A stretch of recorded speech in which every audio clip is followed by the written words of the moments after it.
இன்றைய சிறப்பு விருந்தினராக வருகை தந்திருக்கும் புலவர் ராமலிங்கம் ஐயா அவர்கள் மேடைக்கு வந்து தங்கள் கருத்துக்களை எங்களுடன் பகிர்ந்து கொள்ளுமாறு அன்புடன் அழைக்கிறோம்.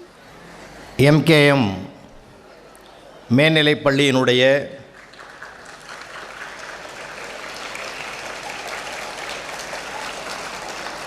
நிறுவனர் மற்றும் சேர்மன் வணக்கத்திற்குரிய முத்துசாமி ஐயா அவர்களை வணங்கி மகிழ்ந்து, எஸ் கல்யாண சுந்தரம் பிள்ளை கல்வி அறக்கட்டளை மூலமாக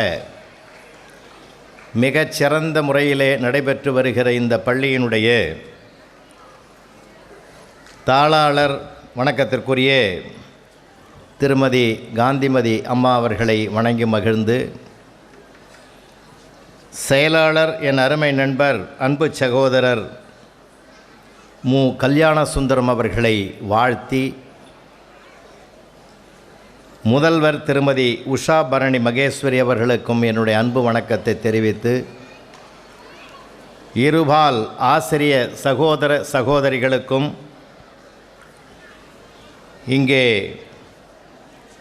மிகச்சிறப்பாக இந்த அருமையான 22ஆம் ஆண்டு விழாவிலே பங்கு பெற்றிருக்கக்கூடிய மதிப்பிற்கும் மரியாதைக்குரிய அன்பு பெற்றோர்கள் அனைவருக்கும் என்னுடைய அன்பு வணக்கத்தை இந்த இனிய மாலை பொழுதில் தெரிவிப்பதிலே மகிழ்ச்சி அடைகிறேன். வருங்கால இந்தியாவை வளமாக்க காத்திருக்கும் MKM மேல்நிலைப் பள்ளியினுடைய அன்பு மாணவ கண்மணிகளே,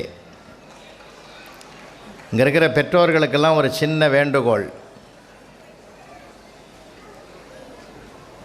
பரிசு பெற்ற பிள்ளைகளுக்கு ஒரு நல்ல பலத்தை கைத்தட்டு கொடுத்து பாராட்டுங்களேன்.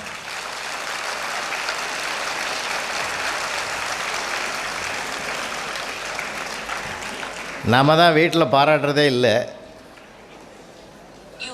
ஒரு பள்ளி வளாகத்தினுடைய ஆண்டு விழாவிலாவது நம்ம அதை பாராட்டுவோமே.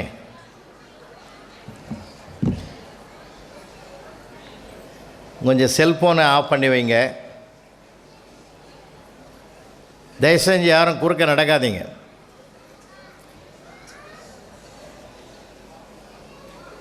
ஒரு பள்ளிக்கூடத்தினுடைய ஆண்டு விழா என்பது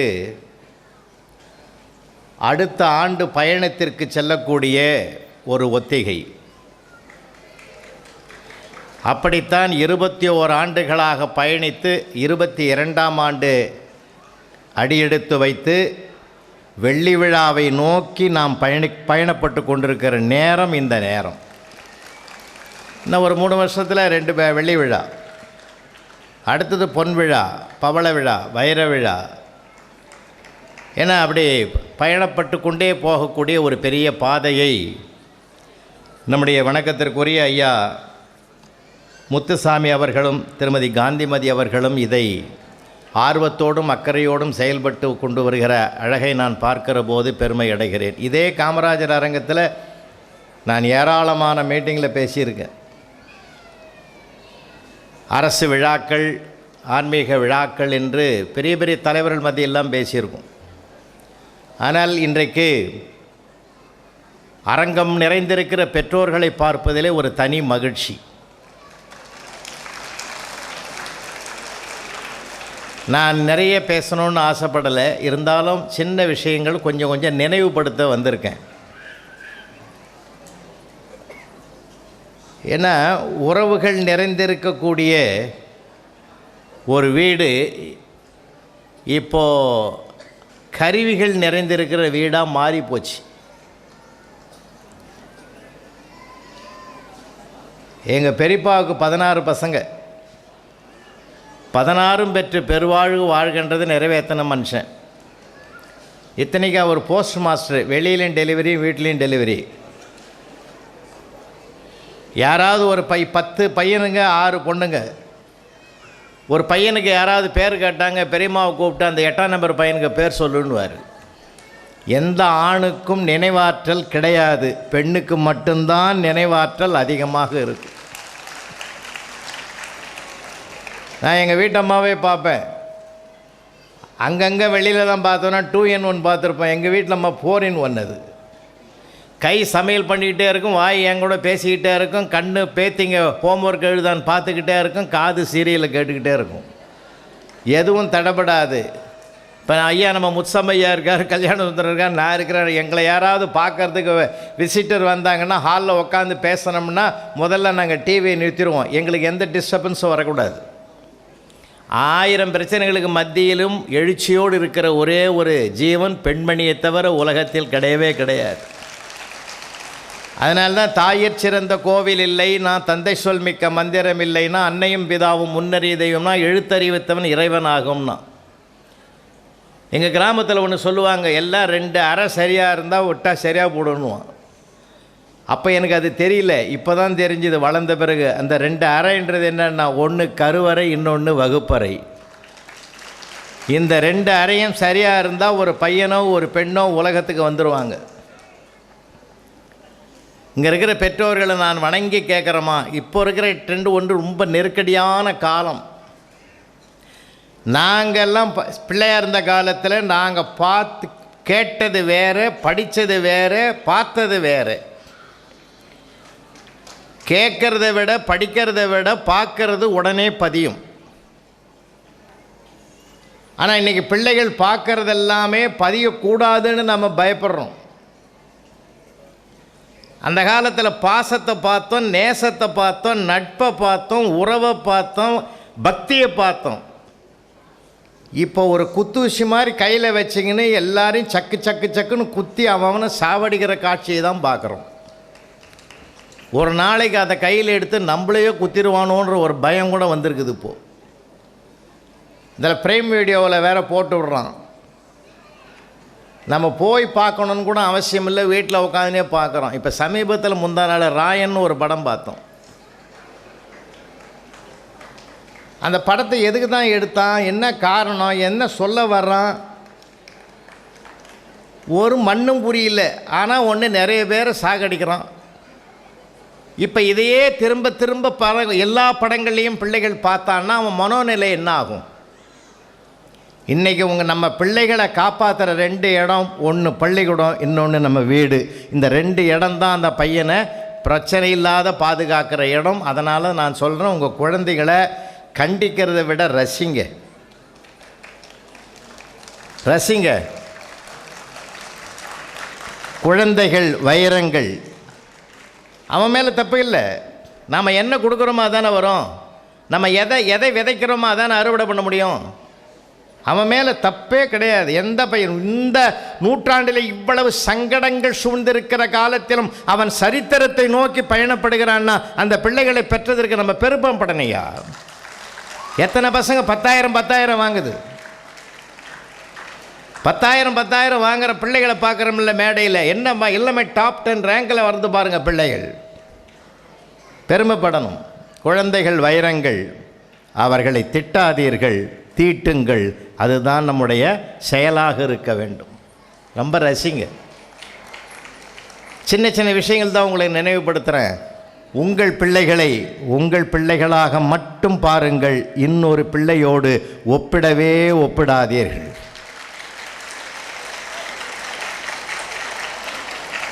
அவனை பாரு, இவனை பாரு, அந்த பொண்ணை பாரு, இந்த பொண்ணை பாரு, சித்தப்பன் பொண்ணை பாரு, பெரியப்பன் பொண்ணை பாரு, சொல்லவே சொல்லாதீங்க. உங்கள் பிள்ளை உங்கள் பிள்ளைய மாட்டேன். எங்கள் தெருவிலேயே ஒருத்தனை பார்த்து தான் நான் இதுக்கு புத்தி வந்து சொல்கிறேன். +2 பையன் ஃபெயில் ஆகிட்டான். அப்பாவுக்கு வருத்தப்பட்டார். பாடுறா, எதிர்விட்டு பொண்ணை பாரு, எல்லாம் ஃபஸ்ட் கிளாஸில் பாஸ் பண்ணிக்குது. யோ, வருஷம் பூரா இப்படி சொல்லி தாயா என்ன நீ தாயா கெடுத்த. எதிர்விட்டு பொண்ணை பாரு எப்படி படிக்குது, எதிர்விட்டு பொண்ணை பாரு எப்படி வருஷம் பூரா அந்த பொண்ணை பார்த்தே தான் நான் ஃபெயில் ஆனான்னா. சொல்கிறத ஒழுங்காக சொல்லியா. பிள்ளைகளை ரசிக்கணும் சார், பிள்ளைகளை ரசிங்கய்யா. அந்த காலத்தில் நிறைய பிள்ளைகள் இருந்தது, இப்போல்லாம் 1 2 தாங்க ஐயா. ரொம்ப தட்டி கொடுங்க, ஊக்கப்படுத்துங்க, உற்சாகப்படுத்துங்க, அவனோட கொஞ்சம் நேரம் பேசுங்க, மகிழ்ச்சியாக இருக்கும் சார்.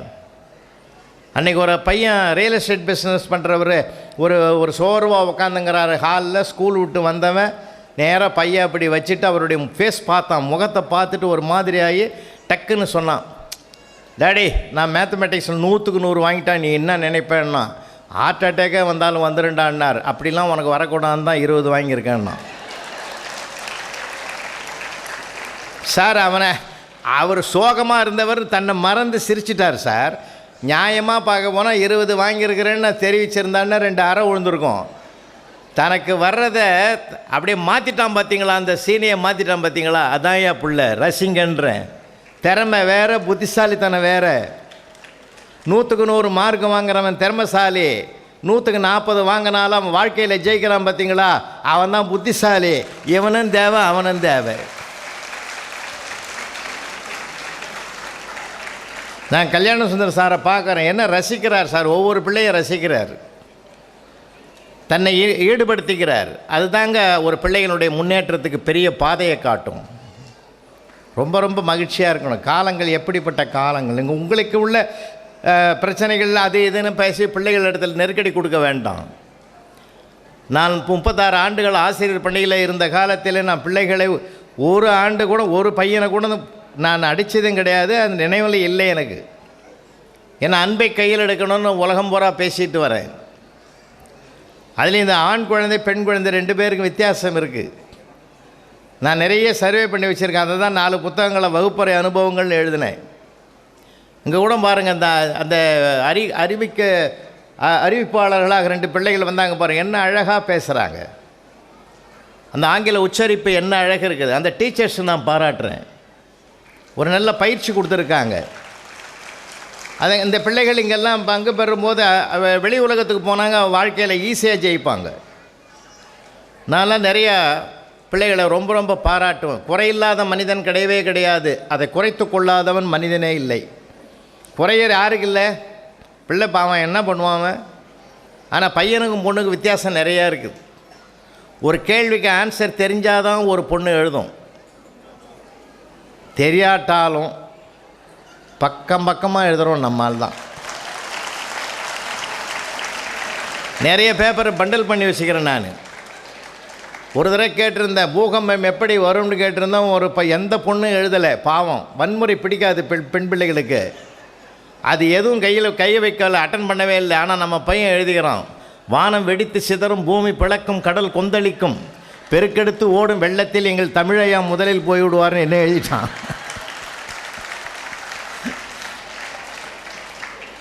அடுத்த அடி எழுதியிருக்கான், அவருக்கு பின்னால் ஆடு மாடுகள்லாம் போகும்னு எழுதிக்கிறான். நான் மனசு கஷ்டமாக போச்சு. அவனை கூப்பிட்டு பேப்பர் பக்கத்தில் நிற்க வச்சு, இந்த பாருடா, அடிக்கக்கூடாது ரைட்டு, திட்டக்கூடாது ரைட்டு, மன உளைச்சல் வர மாதிரி பேசப்படாது ரைட்டு, இவ்வளவு அக்கிரமமாக எழுதிக்கிறியே, நான் உனக்கு என்ன பாவம் பண்ணேன், ஏண்டா இப்படி எழுதுனேன்னு சார் ஓன்னு அழுதான். சின்ன பிள்ளை, 7ஆம் கிளாஸ் படிக்கிறவன். எனக்கு என் மனசு இறங்கி போச்சு. செஞ்ச தவறுக்கு ஒருத்தன் வருந்தி அழறான்னா அதை விட மன்னிப்பு உலகத்திலே கிடையாது. சரி விடுறா, நான் உன்னை ஒன்றும் சொல்ல மாட்டேன், விடு போ. நான் அதுக்கு அழுவல.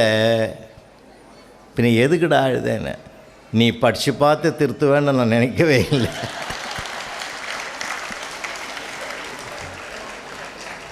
எத்தனை கோடி இன்பம் வைத்தா எங்கள் இறைவான் மகாகவி பாரதி. அதில் இதுவும் ஒன்று சார். அவன் ஆன்சர்லாம் எழுதுவான் பார், ஃபேண்டாஸ்டிக்காக இருக்கும். உங்களுக்கு நீங்கள் நாமெல்லாம் சிந்திச்சிக்க முடியாததெல்லாம் இருக்கும். எங்கள் கணக்கு டீச்சர் சாந்தகுமாரின்னு ஒரு அம்மா, ரொம்ப அருமையான டீச்சர், சின்சியராக இருப்பாங்க. 10 பேர் சேர்ந்து ஒரு தார் ரோடை 20 நாளில் போடுறாங்க. அதே ரோடை 20 பேர் சேர்ந்து எத்தனை நாளில் போடுவாங்கன்னு காலமன் நேரம் பற்றி ஒரு கணக்கு கேட்ட போது அவன் எழுதியிருக்கிறான், இது அனாவசியமான கேள்வி. ஏற்கனவே 10 பேர் போட்ட ரோடை மறுபடியும் எதுக்கு 20 பேர் போடணும்னு எழுதி. அந்த அம்மா பேப்பரை தூக்கின்னு என்கிட்ட வந்தால் ஒன்னாலே வீணாக போட்டானுங்க எல்லாம். அவனவனு பாராட்டி நீ வீணாக்கிட்ட, என் பாரு இந்த மாதிரி எழுதியிருக்கேன், இதை விட மோசமாக எழுதிக்கிறாமா உடும்பா. நாளாக காந்தி ஜெயந்தி குறிப்பை வரைக்கும்னா காந்தியை பற்றி 3 வரி எழுதிட்டு 4வது வரி எழுதியிருக்கான், ஜெயந்தியை பற்றி எனக்கு எதுவும் தெரியாதுன்னு எழுதியிருக்கான். குழந்தைங்க அப்படி தான் இருப்பான். குழந்தைகள் அப்படி தாங்க இருப்பாங்க. குழந்தைகள் நம்ம உற்சாகப்படுத்தணும், அவனை ரசிக்கணும். முதல்ல அவனை ரசித்தாதான் அடுத்த கட்டம் நமக்கு வரும். இப்போ இருக்கிற காலம் அப்படி இருக்குது, ட்ரெண்டு மோசமாக இருக்குது. 2 பேர் வேலைக்கு போகிற காலம், வாழ்வாதார போராட்டம், உறவுகளின் சிக்கல், பிள்ளைகளுக்கு எவ்வளோ கஷ்டம் நெருக்கடின்னு பாருங்கள்.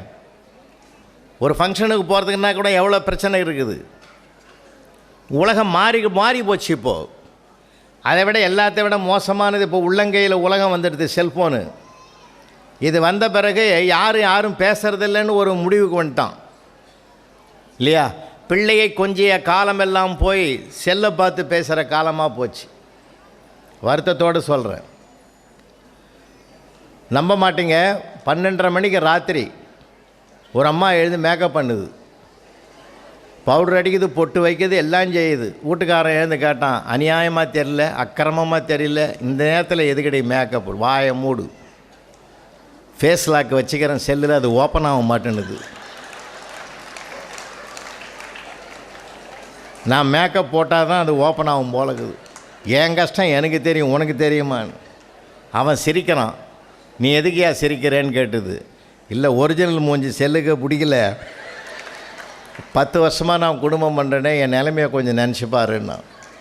வாழ்க்கை போராட்டங்கள், சிக்கல்கள் நிறைந்திருக்கிற காலத்திலையும் பிள்ளைகள் சிகரத்தை தொடுகிறார்கள் என்றால் உண்மையிலேயே இந்த பள்ளியை நான் நெஞ்சார பாராட்டுகிறேன்.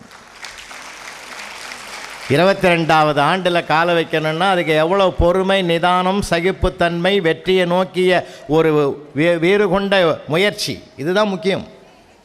இப்போல்லாம் நடத்துறது ரொம்ப சாதாரணமான விஷயம் இல்லைங்க. பெற்றோர்கள் நாம் வீட்டில் நிம்மதியாக தூங்குகிறோம், ஆனால் கரஸ்பாண்டண்ட்டோ டீச்சர்ஸோ தூங்க முடியாது. வந்த பிள்ளைங்க வீட்டுக்கு போய் சேர்ற வரைக்கும் இவங்களுக்கு தூக்கம் கிடையாது. அப்படிப்பட்ட ஒரு நெருக்கடியிலையும் நிமிர்ந்து நிற்கக்கூடிய ஒரு பெருமிதத்தை பெற்றிருக்கிற போது நம்ம பிரச்சனைகள்லாம் நம்ம பகிர்ந்துக்கிறத விட பிள்ளைகள் எதிர்காலத்தில் எப்படி வரணும்,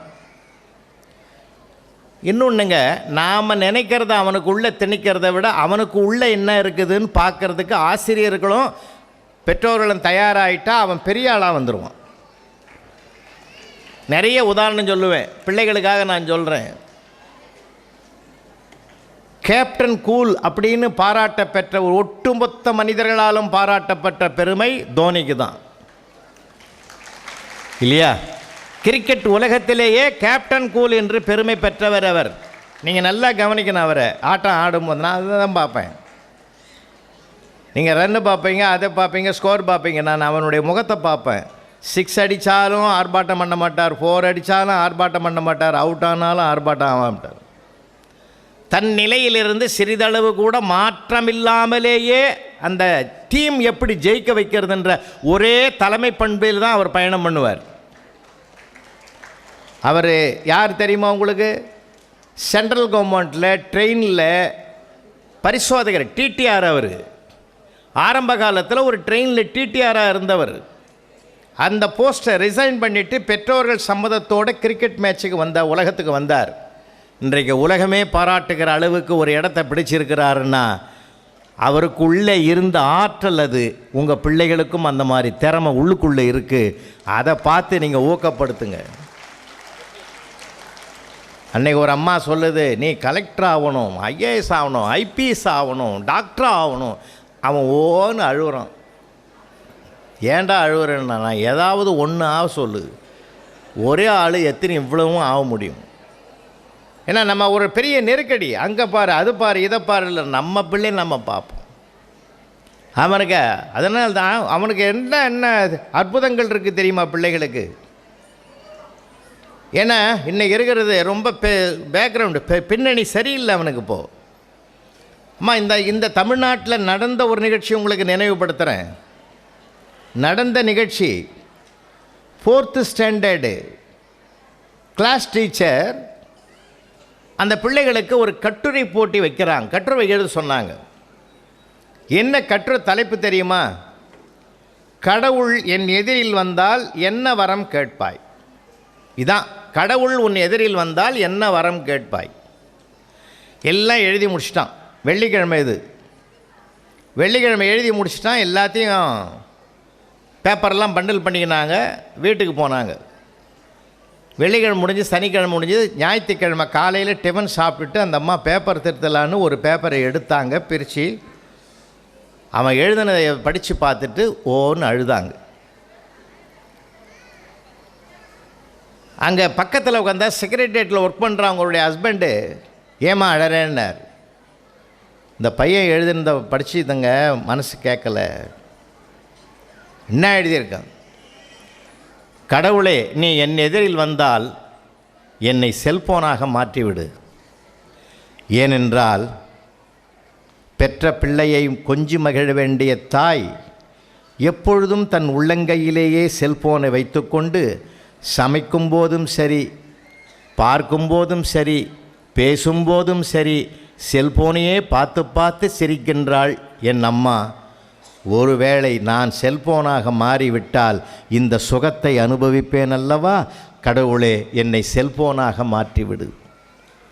என் அப்பா அலுவலகத்திலிருந்து வீட்டுக்கு வந்தால் அவசரமாக ஃபோனை ஆஃப் பண்ணி வச்சிருந்த ஃபோனை ஆன் பண்ணிவிட்டு அதனோடு தான் பல மணி நேரம் பேசுகிறார். எதிரில் உட்கார்ந்து இருக்கிற என்னை ஏறெடுத்தும் பார்க்க மறுக்கிறார் என்றால் அவர் என்னிடத்தில் பல மணி நேரம் பேசுகிற பாக்கியத்தை நான் பெற வேண்டும் என்றால் கடவுளை என்னை செல்போனாக மாற்றிவிடு. இதை படிச்சுட்டு அந்த அம்மா அழுதுது. அந்த ஆள் சொன்னார், அவங்க வீட்டுக்காரரு, அந்த பேரண்ட்ஸை நாம் சொல்லணும், முதல்ல திருத்தணுன்னாரு. அந்த அம்மா டீச்சர் சொன்னாங்க, அவன் நம்ம பையன்தாங்கன்னாங்க. அவங்க பையன்தான் எழுதிக்கிறான். இது எல்லா வீட்லேயும் இந்த நெருக்கடி இருக்குது. பிள்ளைகள் ஏதாவது குரல் கொடுத்தா செல்ஃபோனை வச்சு தூக்கிடாசுங்க. அது இன்றைக்கி நமக்கு உலகம் கருவி மயமாக மாறி கிடக்குது. அதுக்காக சொல்ல வர பிள்ளைகளோடு பெற்றோர்கள் பல மணி நேரம் செலுத்தணும். அன்றைக்கி ஒரு வகுப்பில் ஒரு ஆசிரியர் கேட்குறார், நீ அடர்ந்த காட்டுக்குள் பயணிக்கிறாய், உன்னோட அம்மாவும் அப்பாவும் வருகிறாள், எதிரில் ஒரு சிங்கம் வருகிறது, நீ சிங்கத்திடத்திலிருந்து உன் அம்மா அப்பாவை காப்பாற்றியோ உன்னை காப்பாற்றிக்குனார். உடனே சொன்னான் அந்த பையன், ஒரே நேரத்தில் என் அம்மாவையும் அப்பாவையும் நான் காப்பாற்றி விடுவேன்னா. எப்படின்னார்? சிங்கம் என்னை பார்க்குமாறு நான் அதை நேருக்கு நேர் சந்திப்பேன், என் அம்மா அப்பாவும் காப்பாற்றப்படுவார்கள். நான் சபாஷ், நீ தான் எதிர்காலத்தில் இந்தியாவை காப்பாற்றுவாயின்னு ஆசிரியர் சொன்னார். அந்த பிள்ளை தான் பிற்காலத்தில் அண்ணல் காந்தியடிகளாக இந்த சமுதாயத்திற்கு கிடைத்தார். வகுப்பறை தான் தீர்மானிக்கும். ஒரு பிள்ளை படிப்பாளியாக வரணும்னா வீடு, பண்பாளனாக இருக்கணும்னா படிப்பாளியாக இருக்கணும்னா கல்விக்கூடம், பண்பாளனாக வரணும்னா வீடு. அவனுக்கு ரோல் மாடலே யார்? அம்மாவும் அப்பாவும் தான். வேறு எங்கேயும் போவானா. அவர்களை பார் இவர்களை பாருன்னு யாரும் சொல்ல வேணாம், நாமே முன்னுதாரணமாக இருந்தால் போதும். அவனை ரசிங்க தயவு செஞ்சு. குழந்தைகள் அருமையான பிள்ளைகள். என்ன சமுதாயம் இன்றைக்கி தயாராக இல்லை. ஆண்டவரே நீரும் தந்தை, யாமும் குழந்தைகள். ஆண்டவரே நீர் குயவன், யாம் களிமண். ஒரு குயவன் கூட களிமண்ணை பானையாக்க வேண்டும் என்று விரும்பினால் 2 கரங்களையும் பயன்படுத்த வேண்டும். உள்ளே ஒரு கை, வெளியிலே ஒரு கை. மண்ணை பிசைந்து குழைத்து உள்ளிருக்கிற கை அந்த வடிவத்தை நோக்கி பயணப்படும். வெளியிலே இருக்கிற கை சில நேரங்களில் அது வெளிநடப்பு செய்கிற போது அந்த உள்ளிருக்கிற கைக்கு ஒத்துழைப்பு கொடுத்து தட்டி தட்டி கொடுத்து ஒரு பானை வருவதற்கு காரணமாக 2 கைகளும் ஒத்துழைத்து உழைப்பது போல உள்ளிருக்கிற கைகள் தான் ஆசிரியர்கள், வெளியில் இருக்கிற கைகள் தான் பெற்றோர்கள். அப்பொழுதுதான் ஒரு சிறந்த படைப்பு வரும். என்றால் 2 பேரும் இணைந்து ஒரு பிள்ளையை நோக்கி பயணப்பட வேண்டும். இது பைபிள் சொல்லுகிற மிகப்பெரிய உண்மை. அதனால் நம்ம பிள்ளைகளை நேசிக்கணும். ரொம்ப சந்தோஷமாக இருங்க. அன்றைக்கி ஒரு பையன் உள்ளே ஓடி வந்து கேட்குறான், டேடி ஏன்டா சோர்வாகிறன்னாரு. 1 மார்க்கில் போச்சுன்னா. அப்பா சொன்னார், விட்றா போனால் போகுது. அப்புறம்தான் தெரியுதான் வாங்கந்தே ஒன்று தான். அதை எப்படி டெவலப் பண்ணி சொல்கிறான் பாருங்கள். நீங்கள் வெளியில் சமுதாயத்தை ஜெயிக்கணுன்னா பல சிக்கல் இருக்குது. எவ்வளோ டேலண்ட் வேணும் தெரியுமா சமுதாயத்தை ஜெயிக்கிறதுக்கு? தாம்பரம் சானிட்டோரியத்தில் ஒரு ஸ்கூலு, நான் பேர் சொல்ல விரும்பலை, அந்த ஸ்கூலில் படிக்கிற 8ஆம் கிளாஸ் படிக்கிற ஒரு பையன் பேக்கு தூக்கின்னு போகிறான். பேக்கு தூக்கின்னு போகிற பையனை பார்த்து டீ கடையில் வாசலில் உட்காந்து இந்த பெரியவர் கூப்பிட்டாரு, இங்கே வடான்னாரு. என்னன்னா சரி உட்காரு, ரொம்ப போல்டாக இருக்கிற ஆள், தைரியசாலியா புட்சாலியா அப்படின்னாரு. ஏங்க காலையில் கூப்பிட்டு எனக்கு டைம் ஆகுதுங்க, ப்ரேயருக்கு போகணுங்க. இல்லை நான் கேட்குற கேள்வி. அந்த பெரியவரை பார்த்து ஊரே பயப்படும். ஏன்னா அவன் ஒரு வில்லங்கமான ஆள். யாரையாவது கூப்பிட்டு ஏடா கூடமாக ஒரு கேள்வியை கேட்டு அவன் முகம் திருன்னு முழிக்கிறத பார்த்து இவன் சந்தோஷப்படுற ஒரு ஆத்மா அது. அவன் ஒரு வகையில் ஒரு சேடிஸ்ட்டு. அன்றைக்கி இந்த பையன் மாட்டினான். சார் என்னை விடுங்க சார், நான் போகிறேன். இல்லை ஒரு கேள்வி கேட்குறேன், பதில் சொல்கிறா பார்ப்போம், உனக்கு நான் பதில் சொல்லிட்டேன்னா ப்ரைஸ் கொடுக்குறேன்னார். கேளுங்க சீக்கிரம்னா. நான் கல்கத்தாவிலேருந்து டெல்லிக்கு ஃப்ளைட்டில் போகிறேன், ஃப்ளைட்டு 800 கிலோமீட்டர் வேகத்தில் போகுது. அப்படின்னா என் ஏஜ் என்ன சொல்லு பார்ப்போம்னார். ஃப்ளைட்டு போகிறதுக்கும் 800 கிலோமீட்டர் வேகத்துக்கும் கல்கத்தாவுக்கும் டெல்லிக்கும் இந்த ஆள் வயசுக்கும் என்னங்க சம்மந்தங்குது? சம்மந்தமில்லாத கேள்வி கேட்டு அந்த பையனை போட்டு துன்பப்படுத்தினான். ஆனால் பையன் பாருங்கள் 2 நிமிஷத்தில் ஆன்சர் சொல்லிட்டான். அங்கிள் உங்களுக்கு 60 நடக்குதுன்னா கட்டி பிடிச்சிட்டார். ஃபென்டாஸ்டிக்கடா, எப்படா கண்டுபிடிச்சேன் என் தங்கமே, உண்மையிலே எனக்கு 60 தாண்டான்னார். எப்படின்னார். எங்கள் வீட்டில் எங்கள் அண்ணன் ஒருத்தங்கிறான், உன்னை விட மோசமானவன். அவன் எது கேட்டாலும் ஏடா குணமாக தான் கேட்பான்.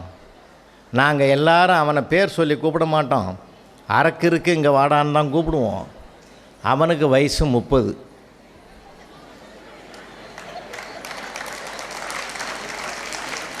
அரக்கு 30ன்னா முழுக்கு 60 தானே இருக்கணும். நானாக ஒரு முடிவு பண்ணேன்னா அதுவும் சரியாகி போச்சேன்னா. அப்புறம் பெரியவர் சொன்னார், இனிமேல் வாழ்நாளில் நான் எவனையுமே கேள்வி கேட்க மாட்டேன். நான் என்ன கேட்குறேன், நீங்கள் பெரிய பிரில்லியண்ட்டான ஸ்டூடெண்ட்டால கூட ஜெயிக்க முடியாது. இதை இறங்கி வர்றவனால தான் ஜெயிக்க முடியும். எல்லாருக்குள்ளும் ஒவ்வொரு வகை திறமை இருக்குது. ஆனால் சிலதெல்லாம் காலம் தள்ளி தான் வரும், காலம் போன பிறகு தான் வரும். பிள்ளைகள் இருக்க பண்பட்ட பிள்ளைகளை, படிப்பாளியை விட பண்பான பிள்ளைகளை நமக்கு பாக்கியம் கிடைத்திருக்கிறது என்றால் பெரிய விஷயம் அது. டெண்டுல்கர் கிரிக்கெட் உலகத்தினுடைய முடிசூடா மன்னன். நான் தோனியை சொன்ன மாதிரி அதே மாதிரி டெண்டுல்கர் சாதாரணமான சரித்திரம் படைத்தவர் அல்ல. அவர் கிரிக்கெட் மேட்சிலேருந்து ரிட்டையர் ஆகி வீட்டுக்கு வந்த பிற்பாடு நார்த் இந்தியாவில் பிரபலமான ஒரு மதுபானத்தை தயாரிக்கக்கூடிய கம்பெனியினுடைய நிறுவனருடைய வந்து ஒரு ஃபியூ செகண்ட்ஸு எங்கள் கம்பெனியில் உருவாக்கப்படுகிற மதுபானத்தை குடிப்பது போல் நீ பாவனை பண்ணி ஒரு ஃபியூ செகண்ட்ஸ் ஒரு நடித்து கொடுத்தால், ஒரு விளம்பரம் போட்டால் எங்களுக்கு நல்லா இருக்கும், சில கோடிகளை தருகிறோம் என்றார். இப்போ 2 பேர் என்ன சொன்னார் தெரியுமா? என்னை பின்பற்றுகிற உலகத்தில் பல கோடி இளைஞர்கள் இருக்கிறார்கள், சில கோடிகளுக்கு ஆசைப்பட்டு பல கோடி இளைஞர்களை நான் கெடுக்க விரும்பவில்லைன்னு மறுத்தார். பார்த்தீங்களா? அங்கே தான் அவர் உயர்ந்து நிற்கிறார். இந்த பண்பாட்டை நம்ம சொல்லிக் கொடுப்போம் பிள்ளைகள். அம்மா மாதிரி இருக்கணும், அப்பா மாதிரி இருக்கணும்னு நாமே ஒரு முன் உதாரணமாக இருந்து அந்த பிள்ளைகளுக்கு ஒரு வழிகாட்டுகிற ஒரு பெருமையை நாம் பெறுவோம். அவன் யாராவது கேட்டால் எனக்கு அவருக்கு யார் அனுபவமான எங்கள் அம்மா எங்கள் அப்பா, எனக்கு பாடம் சொல்லி கொடுக்குற ஆசிரியர், அந்த ரோல் மாடல் அவனுக்கு வேணும். நான் எப்பயுமே அந்த பிள்ளைகளை ரொம்ப ரசிப்பேன். தயவு செஞ்சு உங்களுக்கு நான் அதையே சொல்கிறேன், குழந்தைகளை ரசிங்க, உற்சாகப்படுத்துங்க, ஊக்கப்படுத்துங்க, தட்டி கொடுங்க. ஏன்னா அதை விட லைஃப்பில் உலகத்தில் எதுவுமே கிடையாது. நிஜமான சீரியலே குழந்தைகள் தான், நிஜமான சீரியலே குழந்தைகள் தான். அது எல்கேஜிலேருந்து சின்ன பிள்ளையிலேருந்து பெரிய பிள்ளை வரைக்கும் நம்ம பார்க்கலாம். 7th ஸ்டாண்டர்ட் படிக்கிற பிள்ளைகளுடைய பேப்பர் நான் திருத்திக்கிட்டு இருக்கிறேன். என்னுடைய புத்தகத்தில் அதெல்லாம் கூட எழுதியிருக்கேன். ஒருவேளை யூடியூப்பில் கூட நான் பேசியிருக்கலாம் ஒரு காலத்தில். பேப்பர் திருத்திக்கிட்டே இருக்கிற போது ஒரு சின்ன பொடி பையன் 7th ஸ்டாண்டர்ட் படிக்கிறவன் கை கட்டின்னு பவ்யமாக வந்து நின்னான். சார், என்னப்பா ஒரு 2 மார்க் போட்டிங்கன்னா எங்கள் ஜாதியிலே நான் பாஸ் பண்ண சந்தோஷம் வந்துடுன்னா. எனக்கு பகீர்னுச்சு.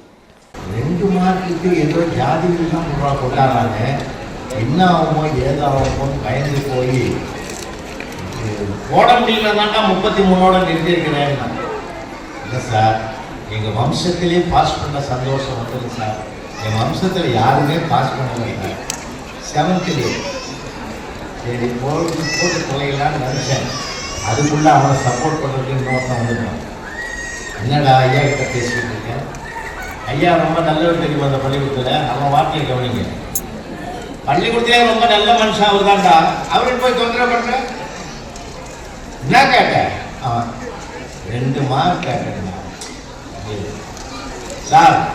போடு சார், சின்ன பையன், நான் வேலைக்கு போகிறேன், போடு சார். இன்னைக்கு இருக்கிறவன் நாளைக்கு இல்லை, போடுங்க சார் சார் எனக்கு அப்பா அம்மா அதை மட்டும் மிரட்டலாம், இதையும் தாண்டி இன்னொருத்தம் வந்தாங்க சார். என்னடா 2 பேரும் நானும் பார்க்குறேன் 10 நிமிஷமாக ஐயாவை தொந்தரவு பண்ணின்னு. இல்லைடா 2 மார்க், அவரை பற்றி உங்களுக்கு யாருக்குமே தெரியலடா. நாம் கேட்குறது 2, அவர் 5 போடுவார். இப்போ கம்முன்னு இருந்தான். 2க்கே வழியில் நின்று தானே விட்டேன். அவன் 5க்கு ஏற்றிட்டான்னா இனிமேல் இன்னொருத்தன் வர்றதுக்குள்ளே இந்த 5 போட்டு முடிச்சுடணும். பேப்பரை வாங்கி அரைன்னு அட்ஜஸ்ட் பண்ணி போட்டு 33 38 ஆக்கி பேப்பரை கையில் கொடுக்குறோம். வாங்கினவன் கடைசியில் வந்தான் பார், அவனை பார்த்து சொல்கிறான், உன் புண்ணியத்தில் நான் பாஸ் ஆகிட்டேன்டான்னு அவனுக்கு நன்றி சொல்லிட்டு போகிறான். சார் போட்டது நான், புண்ணியம் அவனுக்கு. குழந்தைகளை குழந்தைகளாக நாம் பார்ப்போம். அவன் எதிரி இல்லை சார், அவன் எதிரி இல்லை. குழந்தைகளுக்குள்ள 1000 எண்ணங்கள் 1000 கற்பனைகள் இருக்கும். அதை நமக்கு முளையில் கிள்ளி எறிய வேண்டாம். அவன் கவிதை எழுதுறான்னா எழுதட்டும். என்னம்மா எழுதுறான்னு தெரியுங்களா? நாங்கள் இருக்கிற ஆசிரியர் பெருமக்களுக்கு நான் கூட சொல்கிறேன், படிக்கிறத விட்டுட்டு அது என்ன எழுதுறது சொல்லவே சொல்லாதீங்க. அவன் எழுதுறான்னா அவனுக்குள்ளே என்ன கற்பனை இருக்குதுன்னு பாருங்கள். ஹைவேஸில் யமஹா பறக்குது பைக்கு, சுசுகி பறக்குது பைக்கு. என் கிளாஸில் படித்த 6ஆம் கிளாஸ் பையன் எழுதியிருந்தான், சுசுகிக்கும் யமஹாவுக்கும் போட்டி, ஜெயித்தது ஆம்புலன்ஸ்னு எழுதணும். இதை விட யாராவது சிந்திக்க முடியுமா சார்? இதே நந்தன ஆர்ட்ஸ் காலேஜுக்கு நான் போயிருந்தேன் 10 வருஷத்துக்கு முந்தைய. அந்த ஆர்ட்ஸ் காலேஜில் ஒரு பையன் எழுதினான், அவன் லவ் ஃபெயிலியரு. ஆனால் அவன் ஃபெயிலியர்ன்றதுக்காக அவன் வருந்தலை.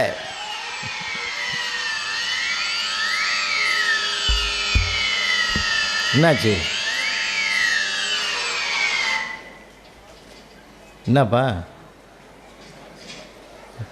லவ் ஃபெயிலியர்னு கரண்ட்டு ஃபெயிலியர் ஆகுது. ஆனாலும் கூட அவன் துன்பத்துக்காக துவண்டு போய்விடவில்லை.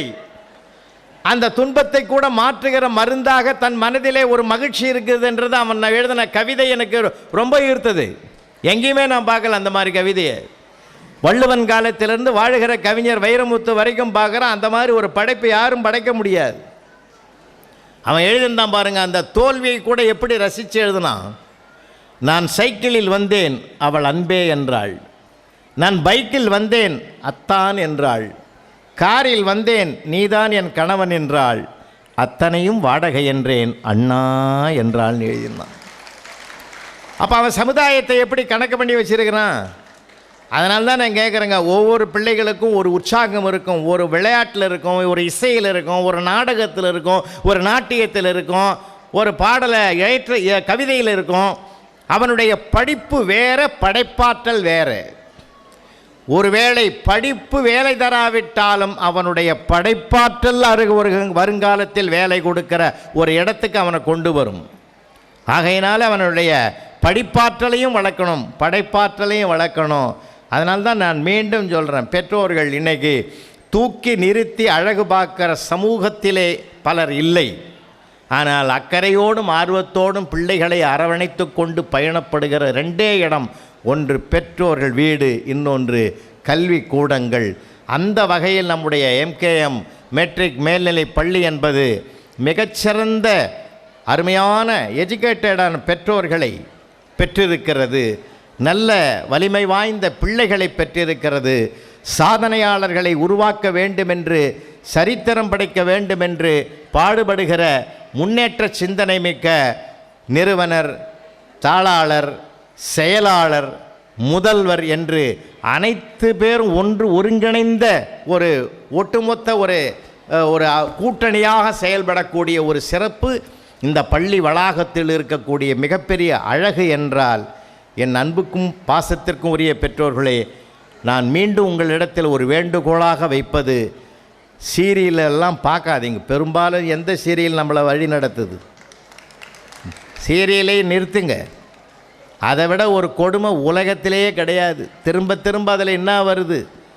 மாமியார் நல்லவங்களாக இருந்தாலும் அவங்கள பழி வாங்கிறது எப்படின்னு தான் சொல்லி கொடுக்குது.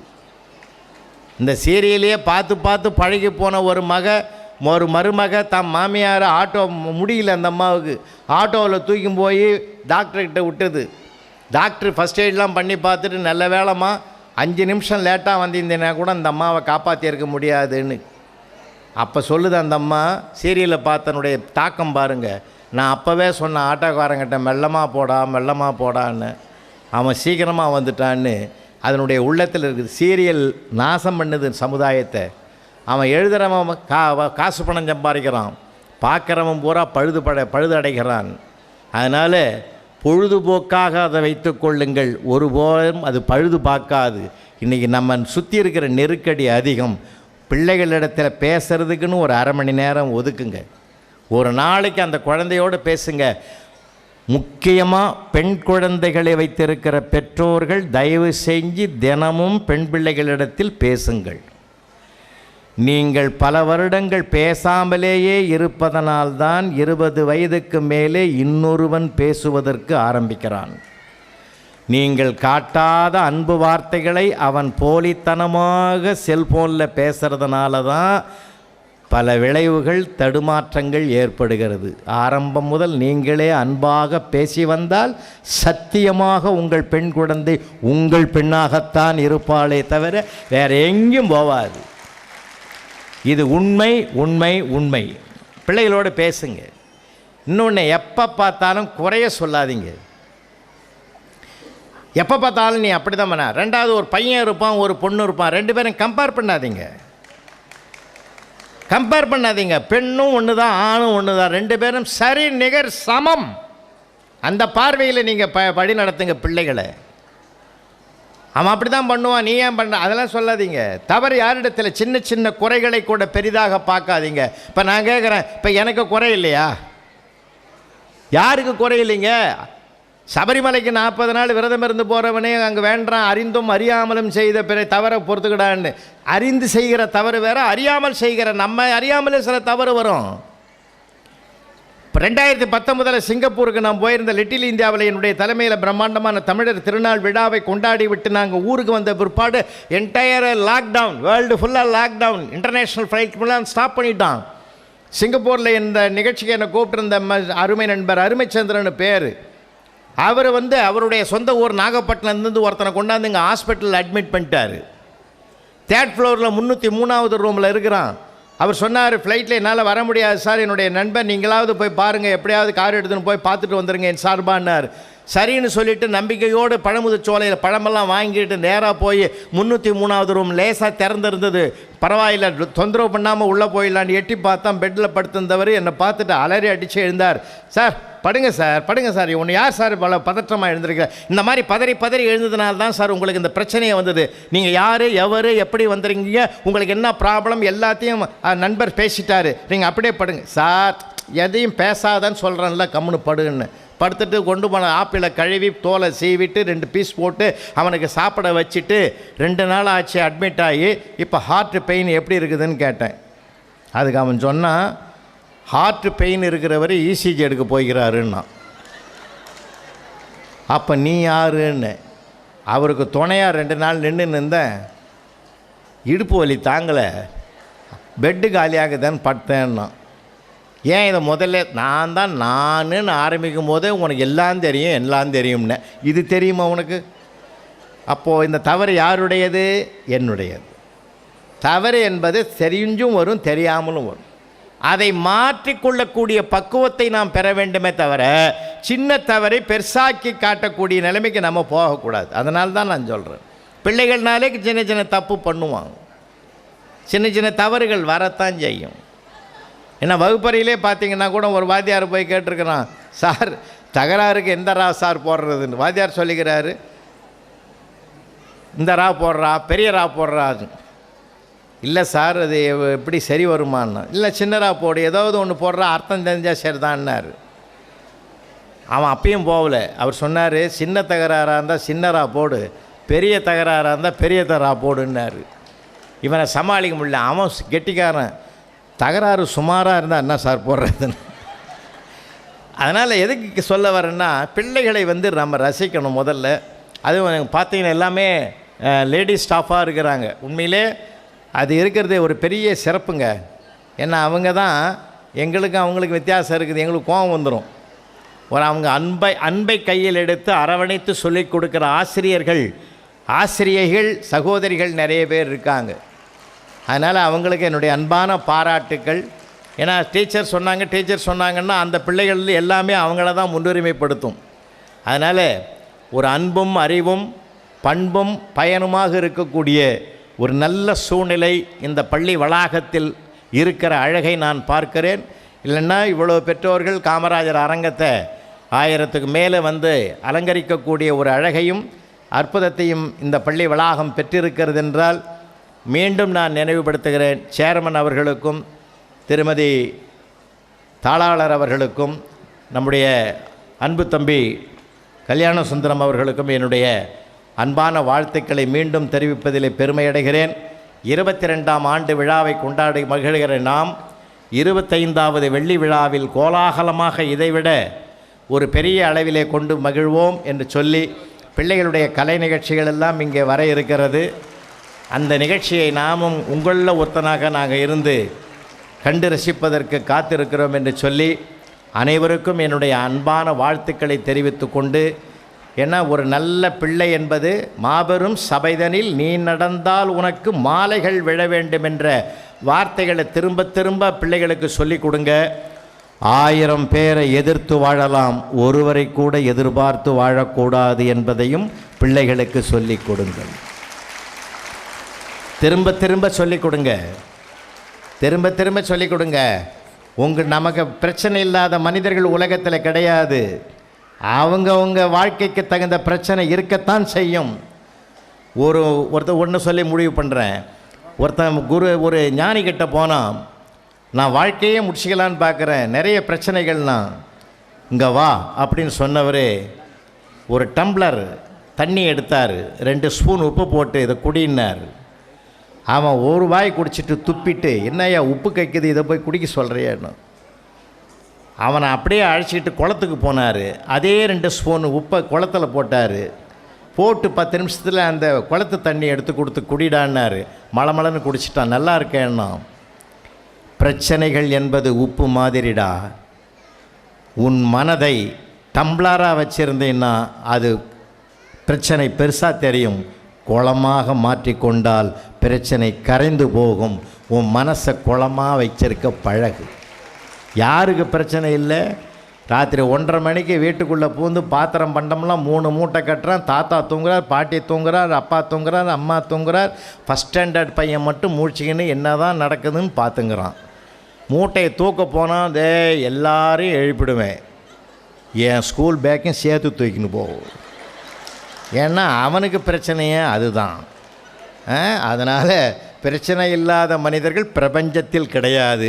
நமக்கு இருக்கிற பிரச்சனை ரொம்ப கம்மின்னு சந்தோஷமாக பயணம் படுங்க. பிரச்சனையை எதிர்கொள்ளுகிற தீர்வு கூட நமக்குள்ளே கிடைக்கும் என்று சொல்லி, நல்ல அருமையான பெற்றோர்களை, நல்ல பிள்ளைகளை பெற்ற இந்த பள்ளி பல்லாண்டு பல்லாண்டு பல கோடி 100,000 ஆண்டு செழித்தோங்கி வளர்க என்று வாழ்த்தி விடைபெறுகிறேன். நன்றி, வணக்கம்.